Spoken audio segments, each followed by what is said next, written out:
नमस्कार. मी डॉक्टर दर्शन ठाणगे, स्त्रीरोग तज्ञ आणि प्रसूती तज्ञ. आज एका वेगळ्या विषयावर आपण बोलणार आहोत. आजचा विषय आहे पोस्ट पिल मेनोरेजिया.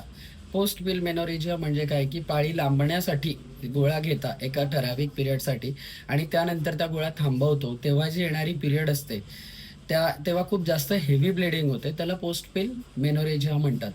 तर आता गणपतींचा सण जोरात साजरा झाला, तर गणपतींच्या सणाच्या 26-27 तारखेच्या आसपास बऱ्याच महिलांची पिरियडची डेट येत होती किंवा विदिन फेस्टिवल म्हणजे 27 ते 2च्या मध्ये सुद्धा बऱ्याच महिलांची डेट होती.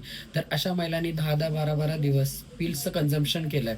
सो आता गणपती गेल्यानंतर जेव्हा तुम्ही त्या गोळ्या थांबवता, तेव्हा तेव्हा तुमचा विथड्रॉल पिरियड सुरू होतो, की जेणेकरून तुमचे हातपाय दुखतात, ओटीपोट दुखतं, पाठ दुखते आणि ब्लिडिंग सुरू होते आणि तेव्हा ती हेवी ब्लिडिंग असते. हे असा त्रास या पिल्सचा इफेक्ट येतो.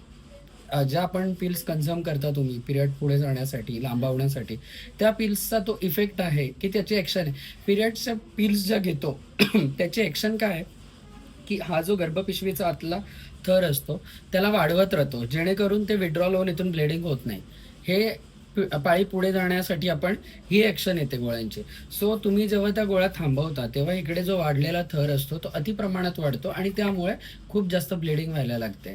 तर सणवार असतील सगळं मान्य आहे, पण अशा वेळी तुमच्या जीवाला त्रास करून घेऊन किंवा तुमच्या शरीराला हानिकारक अशा गोष्टींचं सेवन करून पाळी पुढे ढकलण्यापेक्षा मला असं वाटतंय, की एखाद वेळेस तुम्ही सण स्किप केला, तर ते जास्त बेटर नाही का होणार? म्हणजे तुमच्या शरीराला त्रास करून घेऊन तुम्ही या गोष्टी करण्यापेक्षा कुठेतरी तुम्ही हेल्दी लाईफस्टाईलचा सुद्धा विचार करावा, असंच माझं म्हणणं राहील.